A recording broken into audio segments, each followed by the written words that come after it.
కార్తీక పురాణము 6వ అధ్యాయము. దీపదాన విధి మాహాత్మ్యము. ఓ రాజశ్రేష్ఠుడా, ఏ మానవుడు కార్తీక మాసము నెల రోజులు పరమేశ్వరుని శ్రీ మహావిష్ణువును పంచామృత స్నానము చేయించి కస్తూరి కలిపిన మంచి గంధము నీటితో భక్తిగా పూజించునో అట్టివానికి అశ్వమేధయాగము చేసినంత పుణ్యము దక్కును. అటులనే ఏ మానవుడు కార్తీక మాసమంతయు దేవాలయమునందు దీపారాధన చేయునో వానికి కైవల్యము ప్రాప్తించును. దీపదానము చేయుట ఎట్లనగాన, పైడి ప్రత్తి తానే స్వయముగా తీసి శుభ్రపరిచి వత్తులు చేయవలెను. వరిపిండితో గాని గోధుమ పిండితో గాని ప్రమిదవలే చేసి వత్తులు వేసి ఆవు నెయ్యి వేసి దీపమును వెలిగించి ఆ ప్రమిదను బ్రాహ్మమునకు దానమియ్యవలెను. శక్తి కొలది దక్షిణ కూడా ఇవ్వవలెను. ఈ ప్రకారముగా కార్తీక మాసమందు ప్రతిదినము చేసి ఆఖరి రోజున వెండితో ప్రమిదను చేయించి బంగారముతో వత్తిని చేయించి ఆవు నెయ్యి నిండుగా పోసి వెనుక చేసిన ప్రకారముగా గోధుమ పిండితో ప్రమిదను చేసి ఆవు నెయ్యి పోసి దీపమును వెలిగించి ఈ నెల రోజులు దానము చేసిన బ్రాహ్మణునకే ఇది కూడా దానమిచ్చిన ఎడల సకలైశ్వర్యములు కలుగుటయే కాక మోక్షప్రాప్తి కలుగును. దీపదానము చేయువారు ఇట్లు పఠించవలెను. సర్వజ్ఞానప్రదం దివ్యం సర్వసంపత్సుఖావహం దీపదానం ప్రదాస్యామి శాంతిరస్తు సదా మమ అని స్తోత్రము చేసి దీపదానము చేయవలెను. దీని అర్థమేమనగా, అన్ని విధముల జ్ఞానము కలుగచేయునదియు సకల సంపదలనిచ్చునది అనగు ఈ దీపదానమును చేయుచున్నాను, నాకు శాంతి కలుగుగాక అని అర్థము.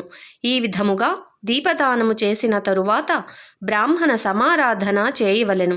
శక్తి లేని ఎడల 10 మంది బ్రాహ్మణులకైనను భోజనమిడి దక్షిణ తాంబూలములు ఇవ్వవలెను.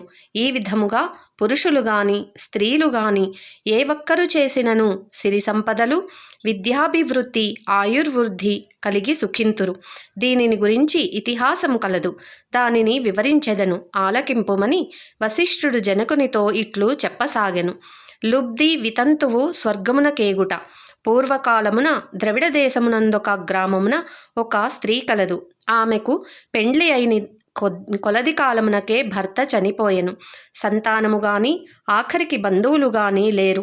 అందుచే ఆమె ఇతరుల ఇండ్లలో దాసి పని చేయుచు అక్కడనే భుజించుచు ఒకవేళ వారి సంతోషము కొలది ఏమైనా వస్తువులిచ్చిన ఎడల ఆ వస్తువులను ఇతరులకు హెచ్చు ధరలకు అమ్ముకొనుచు ఆ విధంగా తన వద్ద పోగైన సొమ్మును వడ్డీలకు ఇచ్చి మరింత డబ్బును కూడబెట్టుకొనుచు దొంగలు దొంగిలించి తీసుకొని వచ్చిన వస్తువులను తక్కువ ధరకు కొని ఇతరులకు ఎక్కువ ధరకు అమ్ముకొనుచు సొమ్ము కూడబెట్టుకొనుచుండెను.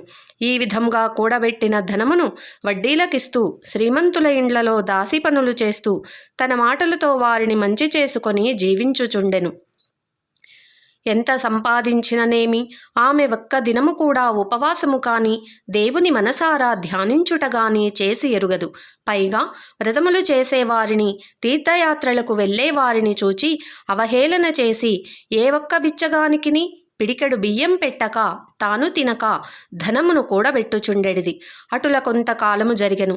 ఒక రోజున ఒక బ్రాహ్మణుడు శ్రీరంగంలోని శ్రీరంగనాయకులను సేవించుటకు బయలుదేరి మార్గమధ్యమున ఈ స్త్రీయున్న గ్రామమునకు వచ్చి ఆ దినమున అక్కడొక సత్రములో మజిలీ చేసెను. అతడా గ్రామంలోని మంచి చెడ్డలను తెలుసుకొని ఆ పిసినారి స్త్రీ సంగతి కూడా తెలుసుకొని ఆమె కడకు వెళ్ళి, అమ్మా, నా హితవచనములు ఆలకింపుము. నీకు కోపము వచ్చినా సరే నేను చెప్పుచున్న మాటలను ఆలకింపుము. మన శరీరములు శాశ్వతము కావు, నీటి బుడగల వంటివి.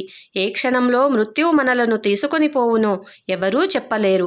పంచభూతములు 7 ధాతువులతో నిర్మించబడిన ఈ శరీరములోని ప్రాణము జీవము పోగానే చర్మము మాంసము కుల్లి దుర్వాసన కొట్టి అసహ్యంగా తయారగును. అటువంటి ఈ శరీరాన్ని నీవు నిత్యమని భ్రమించుచున్నావు. ఇది అజ్ఞానముతో కూడిన దురాలోచన. తల్లి, నీవు బాగా ఆలోచించుకొనుము. అగ్నిని చూచి మిడత దానిని తినేద్దామని భ్రమించి దగ్గరకు వెళ్ళి భస్మమగుచున్నది. అటులనే మానవుడు కూడా ఈతను శాశ్వతమని నమ్మి అంధకారములోబడి నశించుచున్నాడు. కాన నా మాటలాలకించి నీవు తినక ఇతరులకు పెట్టక అన్యాయముగా ఆర్జించిన ధనమును ఇప్పుడైనా పేదలకు దానధర్మములు చేసి పుణ్యమును సంపాదించుకొనుము. ప్రతిదినము శ్రీమన్నారాయణ్ణి స్మరించి వ్రతాధికములు చేసి మోక్షమునందుము. నీ పరిహారార్థముగా వచ్చే కార్తీక మాసమంతయు ప్రాతకాలమున నదీ స్నానమాచరించి దాన ధర్మములు చేసి బ్రాహ్మణులకు భోజనం పెట్టినచో వచ్చే జన్మలో నీవు పుణ్యవతివై సకల సౌభాగ్యములను పొందగలవని ఉపదేశమిచ్చెను. ఆ వితంతువు బ్రాహ్మణుడు చెప్పిన మాటలకు తన్మయురాలై మనస్సు మార్చుకొని నాటి నుండి దాన ధర్మములు చేయుచు కార్తీక వ్రతం ఆచరించుటచే జన్మరాహిత్యమై మోక్షమునొందెను. కావున కార్తీక మాస వ్రతములో అంత మహాత్యమున్నది. షష్ఠాధ్యాయం 6వ రోజు పారాయణం సమాప్తం. ఓం నమః శివాయ.